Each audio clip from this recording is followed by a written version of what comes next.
नमस्कार। Prime TV के special कार्यक्रम शख्सियत में आज हम बात करेंगे उत्तर प्रदेश में कांग्रेस के विधान परिषद सदस्य और विधानमंडल दल के नेता दीपक सिंह जी, जिन्हें गांधी परिवार का नज़दीकी शख्सियत के रूप में जिन्होंने अपनी जगह बनाई है। आज हम उनसे बात करेंगे।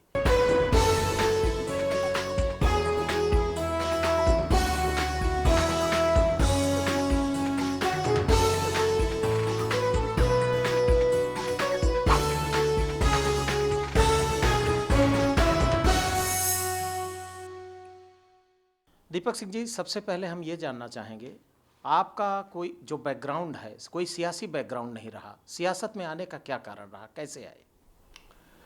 देखिए, मेरा जो मोटिव था, मैं तो खिलाड़ी बनना चाहता था और खेलता भी था, क्रिकेट खेलता था, क्रिकेट ही मेरा शौक था। इत्तेफाक से हमारे एक मित्र थे जिनको राजनीतिक रूप से स्थापित करना था, एक पोस्ट दिलानी थी। एक मेरे रिश्तेदार उस समय तत्काल में युवा कांग्रेस के जिलाध्यक्ष हुए थे। मैं उनकी सिफारिश में गया था। उन्होंने कहा कि जब आप राजनीति ज्वाइन करोगे, इस पोस्ट के लिए आप हामी भरोगे, तब मैं इनको बनाऊंगा। तभी मैं तैयार नहीं था। मैं अपना भविष्य क्रिकेट में देखता था। उनके दबाव में, अपने मित्र के दबाव में मैंने राजनीति की शुरुआत की और तब से अगर यूँ कहें तो आगे बढ़ता गया और फंसता चला गया पॉलिटिक्स में। दीपक सिंह जी, आपने कहा कि मैं सियासत में फंसता चला गया। निश्चित तौर पर सियासी जो दृश्य है वो कहीं ना कहीं फंसता तो है ही। और एक सबसे बड़ी चीज़, आपके बाबूजी, आपके पिताजी बहुत कम समय में आपको, बहुत छोटी उम्र में आपको छोड़ के दुनिया से चले गए। ऐसे झंझावात भरे जीवन में, और आपने भी त्रासदी अपने जीवन में झेली, भाई साहब की त्रासदी आपने झेली जहाँ तक हमें जानकारी है। इस त्रासदी भरे जीवन में सियासत की तरफ आपने रुख किया। और चूंकि आपने लोकल बॉडी किससे सियासत की शुरुआत की, लगातार 3-4 बार आप शाहगढ़ के ब्लॉक प्रमुख रहे। और जो आपका जनपद है वो राजा रजवाड़ों का जनपद कहा जाता है, बड़े बड़ी रियासतें हैं, अगल बगल के डिस्ट्रिक्ट में भी रियासतें हैं। ऐसे में कैसे आप कांग्रेस की मुख्य धारा की सियासत में आए? देखिए, राजनीति की शुरुआत में जहाँ तक पापा की बात की तो बचपना था, ठीक से मुझे उनका दौर याद भी नहीं है। लेकिन उसके बाद हमारे गांव के लोगों का, जो मेरा गांव से वहीं हेमगढ़ पड़ता है, उस दौर में बड़ा सहयोग रहा। गांव के लोगों ने ही मेरी खेती बाड़ी की, अपने आप से नॉमिनेशन करा के मेरी माँ को प्रधान बनाया। तब तो मेरी उम्र मात्र 12 साल ही थी। तब से लेकर वो राजनीति में आने की इच्छा नहीं, क्योंकि प्रधानी गांव में कि हमेशा घर पे रहती थी, घर के लोग ही प्रधानी करते थे। पापा की तो उम्र भी प्रधानी के लिए नहीं थी, इसलिए दादी प्रधान हुआ करती थी। तो मम्मी को मैंने बचपन की 12 साल की उम्र में प्रधानी लाया था। उसके बाद से माँ कहीं आ जा सकती नहीं थी। एक श्रीवास्तव जी थे और हमारे गांव के कुछ लोग थे जिनके साथ मैं बचपन में ब्लॉक को आया जाया करता था, जिससे मेरे अंदर फिर थोड़ा सा उसको आने जाने का दौर शुरू हुआ। फिर मैंने, जैसे आपको बताया, संगठन की राजनीति करने में एक राकेश शुक्ला जी हैं जिनके साथ मैंने शुरू की, वो आगे आए। फिर जनपद के लोगों से भी प्रधान के वोट के लिए, एमएलसी के लिए लोग वोट मांगने आते हैं, ब्लॉक प्रमुख के लोग वोट मांगने आते हैं, तो वो जुड़ाव शुरू हो गया। उसके बाद 1995 के दशक में मेरे मन में खुद प्रधान बनने की इच्छा थी, लेकिन सीट का रिजर्वेशन गांव में हो गया, गांव का क्षेत्र पंचायत भी रिजर्व हो गया। तो मैं पड़ोसी गांव से, चिलबिली गांव का नाम है, जहां से मैं क्षेत्र पंचायत सदस्य का चुनाव लड़ा। और गांव के लोगों को धन्यवाद कि उन्होंने मुझे अनअपोज उस चुनाव को जीतने का मौका दिया। उसके बाद मेरे मन में एक जिज्ञासा जागी कि मैं ब्लॉक प्रमुख हो सकता हूँ, और ईश्वर की कृपा रही। सत्ता के हमेशा खिलाफ लड़ता रहा, चाहे मैं क्षेत्र पंचायत सदस्य का चुनाव लड़ा हूँ, जिला पंचायत का हूँ, मैं ब्लॉक प्रमुख रहा हूँ या मेरी पत्नी ब्लॉक प्रमुख रही हूँ, हर बार सत्ता खिलाफ रही। और सत्ता के खिलाफ होने के बाद भी हमारे शाहगढ़ ब्लॉक के लोगों ने धन बल, बाहुबल, सत्ता बल के बाद भी मुझे जब मदद की, तो उस समय मेरी उम्र भी बहुत कम थी, ठीक से मुझे मूछें भी नहीं आई थी। तो अगर यूँ कहें तो उस समय क्षेत्रवासियों का बड़ा प्यार मिलता था, बेटे के रूप में, कोई छोटे भाई के रूप में बड़ा प्यार करता था। तो उससे मुझे राजनीति के रूप में प्रोत्साहित होने का मौका मिला। और जहाँ तक अमेठी के या हमारे जनपद के आसपास के रियासतों की बात थी, तो हमारे पूर्वजों से उनके जो पुराने झगड़े थे, वो झगड़े राजनीतिक रूप से हमारे भी उनसे रहे। और वो जब राजनीतिक रूप से मजबूत हुए, लोग मंत्री रहे, भारतीय जनता पार्टी की सरकार में उनके परिजन या सत्ता के शीर्षस्थ पे रहे, तो उनसे मैंने मुकाबला किया।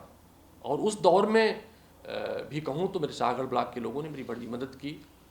उस दौर में मैं कई जनपद के अन्य कई नेताओं के संपर्क में आके राजनीति करता था।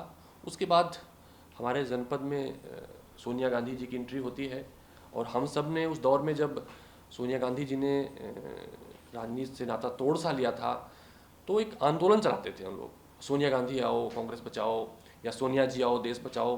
तो वो आंदोलन बड़ी प्रमुखता से उस अमेठी में जो बड़ा नाता है गांधी परिवार का, उसमें मैं कहूँ यूँ अकेला व्यक्ति था उस आंदोलन को प्रमुखता से उठाने वाले में। तो मुझे उस समय मीडिया की हाइप खूब मिलती थी और वो मुझे प्रेरित करती थी। दीपक सिंह जी, आप नसीब पठान साहब लगातार एक चर्चा थी कि तीसरी बार हैट्रिक करेंगे विधान परिषद को लेकर के।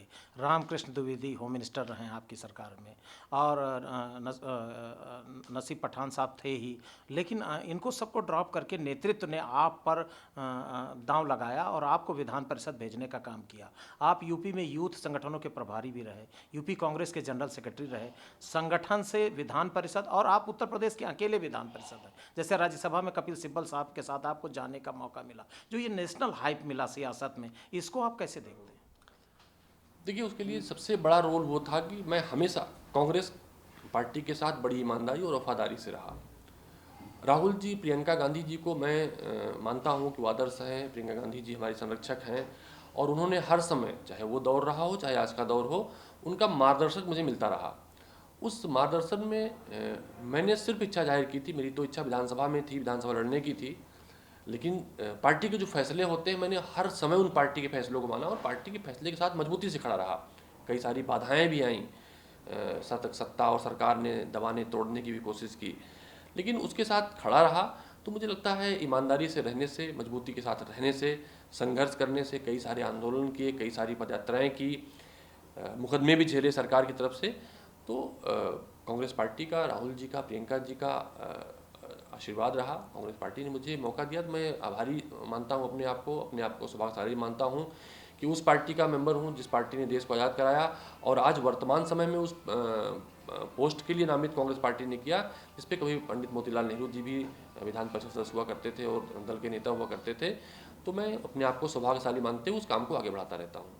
दीपक सिंह जी, गौरीगंज के बहुत सीरियस कैंडिडेचर के रूप में आप एक ज़माने में उभरे, और जिस तरह देखा जाए कि सिंगल कैंडिडेचर आपका नाम बोला जा रहा था कि दीपक सिंह को विधानसभा का चुनाव कांग्रेस की लीडरशिप जरूर लड़ाएगी, क्योंकि विधान परिषद का एक सीमित कार्यकाल है और 2022 में असेंबली इलेक्शन है। ये बहुत व्यक्तिगत प्रश्न है, क्या आप अपने लिए फिर से 2022 में गौरीगंज के कैंडिडेचर के रूप में तैयारी कर रहे हैं या नेतृत्व की मंशा पर आधार रखते हैं? देखिए, मेरी जब विधानसभा लड़ने की इच्छा थी उस वक्त पार्टी ने जो फैसला लिया, हमेशा उन पार्टी के साथ खड़ा रहा। जहाँ तक अब पार्टी का सवाल है, हमारी नेता, हमारी पार्टी हमसे उत्तर प्रदेश में काम लेना चाहती है और काम लेती भी, मैं काम कर भी रहा हूँ।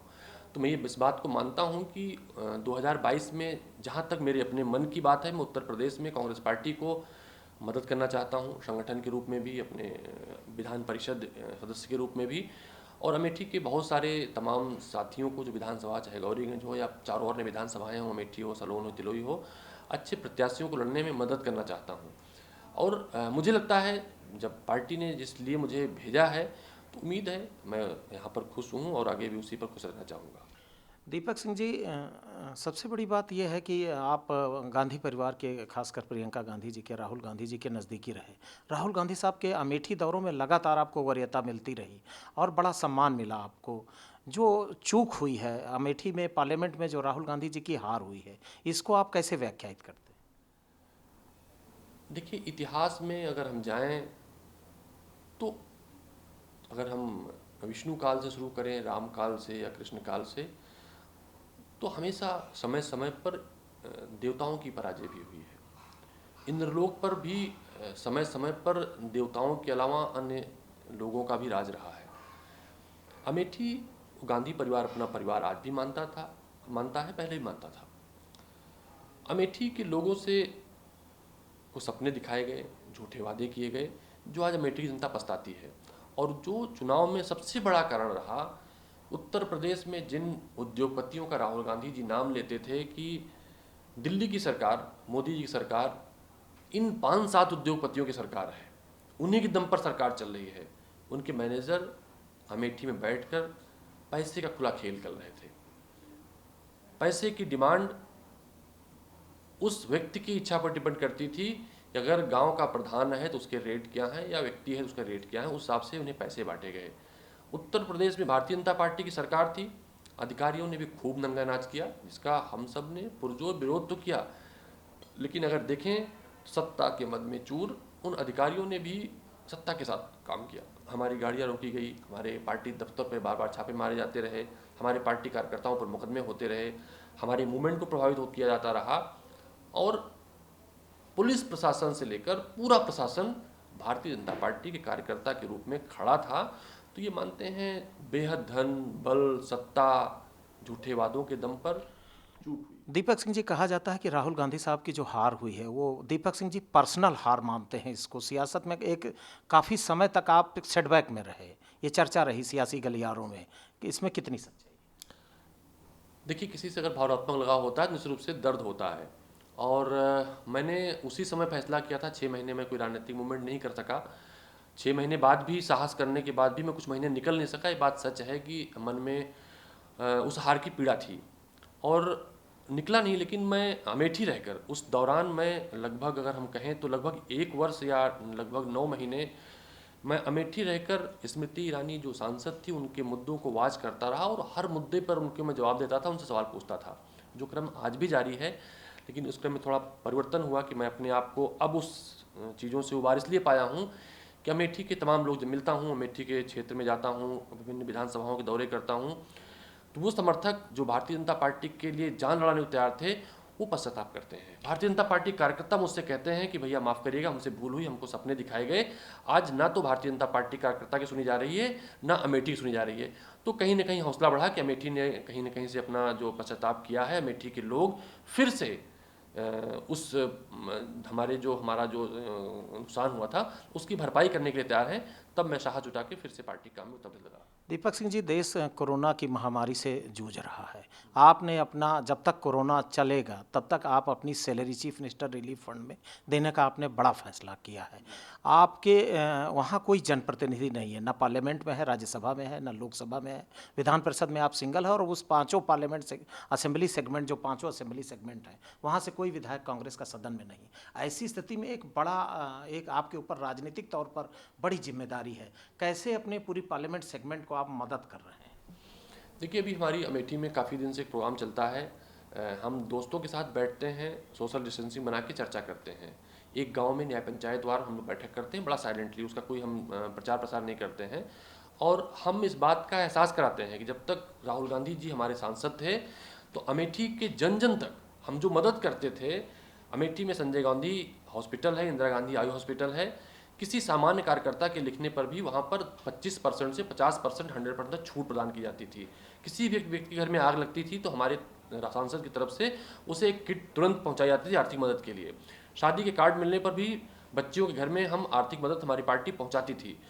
सड़क, 6 नेशनल हाईवे, कई सारे स्टेट हाईवे, करोड़ों, 150 से 200 सड़कें हर वर्ष प्रधानमंत्री सड़क योजना के अंतर्गत अमेठी में बनती थी। कई सारे बड़े बड़े उद्योग धंधे अमेठी में स्थापित किए गए, HL, BHL, gun factory, rail नीर, कई सारे शिक्षण संस्थान जिसमें राजीव गांधी उड़ान यूनिवर्सिटी, IIIT, पेट्रोलियम इंस्टीट्यूट जो एशिया का पहला ऐसा उद्योग था, स्थापित किया गया। तो अगर हम कहें तो राहुल गांधी जी ने एकदम से वहाँ पर बहुत सारे काम किए। तो उसमें एक विधायक की निधि कोई बहुत महत्वपूर्ण रखती नहीं, और अमेठी के लोग मानते हैं कि उस दौर में जितना काम राहुल गांधी जी ने किया, हिंदुस्तान के किसी भी सांसद ने या किसी भी नेता ने कहीं नहीं किया था। तो वो डिमांडें नहीं है, डिमांड ये है कि जब हमारे अधिकारी वर्ग और जो सत्ता है अगर दमन करती तो हम उसके खिलाफ आवाज़ उठाते हैं। और अभी तक अगर हम देखें सफलता ये मिली है, स्वयं वहाँ के सांसद ने हम सब की आवाज़ पर अपने ही कार्यकर्ताओं पर FIR तक कराई है। तो कांग्रेस से मानती है कि उस सदन में होने का लाभ ये मिल रहा है कि वहाँ पर अन्याय नहीं होने पा रहा है कांग्रेस कार्यकर्ताओं के साथ। दीपक सिंह जी, 2022 में आपकी नेता उत्तर प्रदेश में ज़बरदस्त मूवमेंट कर रही हैं, और जहां तक जो ऐसी चर्चा है कि ग्राफ में भी कुछ परिवर्तन दिखने लगा है, जो मूवमेंट हुई है 2022 में, चीफ मिनिस्टीरियल कैंडिडेट के रूप में आप किसको प्रोजेक्ट करना चाहेंगे? क्योंकि प्रदेश के बड़े नेताओं में आप शुमार होते हैं, क्या क्या स्थिति बन रही है? देखिए, जब से प्रियंका गांधी जी आई हैं, देश की भावना थी जिस दिन प्रियंका गांधी जी आएंगी उस दिन चमत्कार होगा, परिवर्तन होगा। उन्होंने अपना दायरा उत्तर प्रदेश रखा है, और वो चमत्कार उन्होंने पहले भी करके दिखाया है। जब अमेठी की रायबरेली की पूरी प्रभारी हुई थी तो वो 10 विधानसभा सीटों में से 7 सीटें जिताकर लाई थी, जबकि उत्तर प्रदेश में मात्र 22 सीटें थी। प्रियंका गांधी जी ने उसी हिसाब से उत्तर प्रदेश का संगठन बनाना शुरू किया है। और आप देख रहे होंगे कि उत्तर प्रदेश में सरकार का जवाब सिर्फ कांग्रेस पार्टी दे रही है, सड़क से लेकर सदन तक। अगर हम देखें विपक्षी दलों के कुछ तो भारतीय जनता पार्टी के साथ खड़े नजर आ रहे हैं और कुछ पार्टी के दफ्तरों में ताले नजर आ रहे हैं। तो कांग्रेस पार्टी मजबूती से लड़ रही है, 2022 में सरकार बनाएगी। और जहां तक मुख्यमंत्री पद का सवाल है, कांग्रेस पार्टी की परंपरा रही है, कांग्रेस पार्टी का विधानमंडल दल तय करता है कि सूबे का मुख्यमंत्री कौन होगा। हाँ, ये बात मैं जरूर दावे के साथ कर सकता हूँ, उत्तर प्रदेश कांग्रेस का विधानमंडल दल 2022 में कांग्रेस का मुख्यमंत्री तय करेगा। दीपक सिंह जी, उत्तर प्रदेश की लीडरशिप में खासकर उत्तर प्रदेश कांग्रेस कमेटी के प्रेसिडेंट के रूप में अजय कुमार लल्लू जी काम कर रहे हैं। जो मूवमेंट हो रही है उसको आप कैसे देखते हैं? अभी हम देखें तो उत्तर प्रदेश कांग्रेस कमेटी का जो मूवमेंट है निश्चित रूप से सराहनीय है।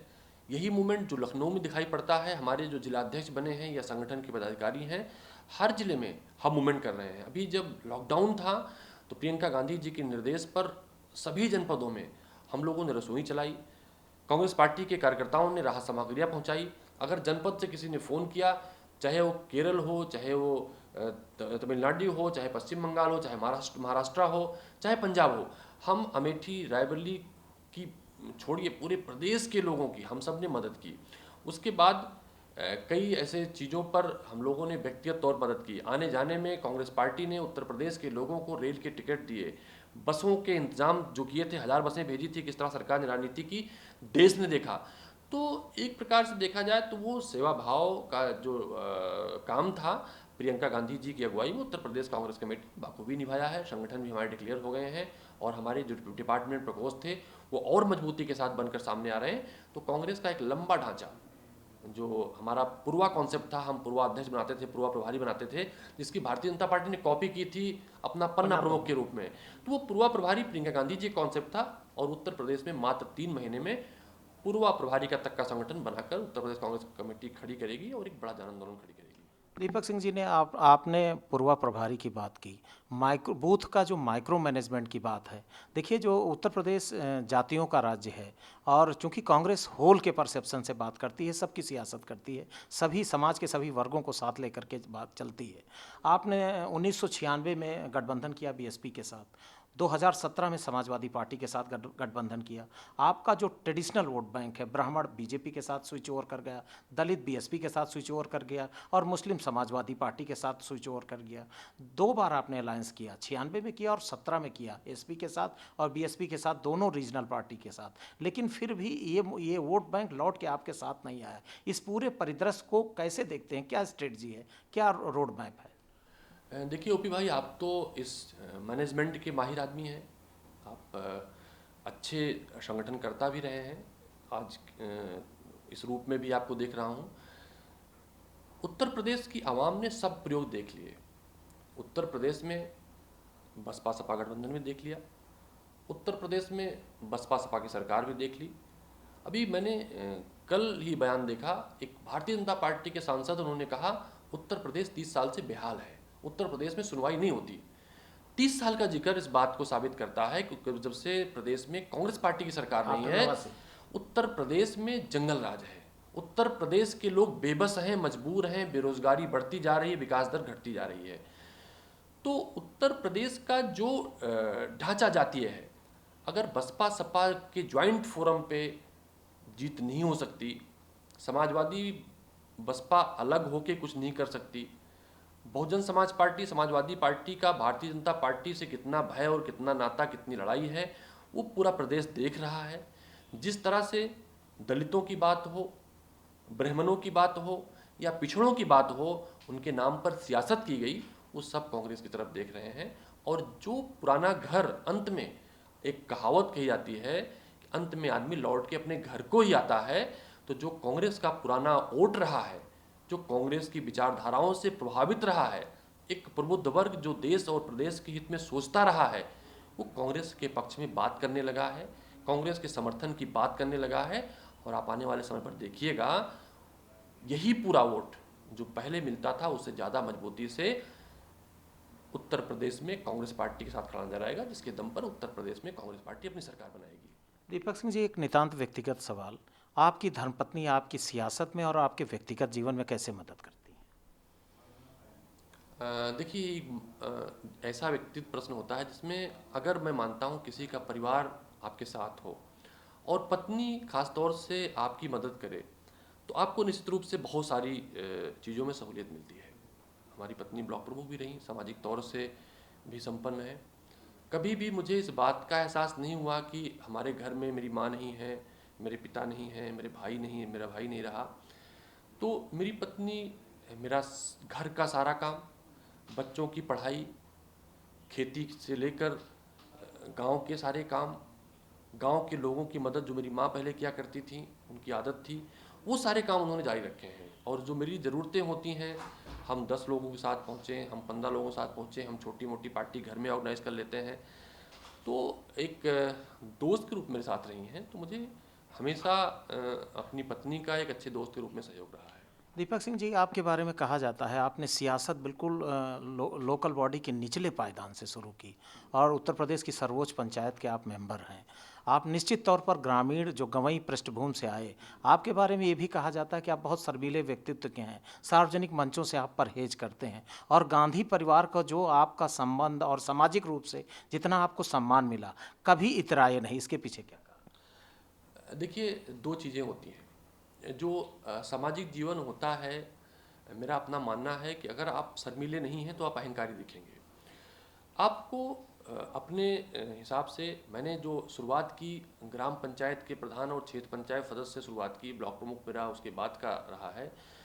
तो मैं जो मेरे राजनीतिक गुरुओं ने सिखाया, जिनसे मैंने सीखा, ये सीखा कि आपका अगर कद बढ़ता है, आपका पद बढ़ता है, तो अगर आप में जरा सा भी अहंकार दिखा तो लोग आपको कभी माफ़ नहीं करेंगे। तो मैंने अपने जीवन शैली में उतार लिया और हमेशा मैं ये कोशिश करता हूँ कि किसी से छोटा बन के दिखूँ, हंस के मिलूँ या प्रेम से बात की जाए, कि मेरे जीवन का हिस्सा हो गया। और ईश्वर से प्रार्थना करूँगा ये कायम रहे, जो संबंध मित्रवत हों जिनसे वो उस तरह कायम रहे। मेरे अंदर ऐसे बदलाव ना आए कि मेरे चाहने वालों को, मेरे मित्रों को भी तकलीफ हो। दीपक सिंह जी, 2017 का असेंबली इलेक्शन आपने समाजवादी पार्टी के साथ अलायंस में लड़ा। लगभग 100 सीटों पर आपके कैंडिडेचर रहे और बाकी 300 सीटों पर आपके कैंडिडेट भी नज़र नहीं आए और आपके कार्यकर्ता भी लगभग पलायन कर गए किसी न किसी दलों में।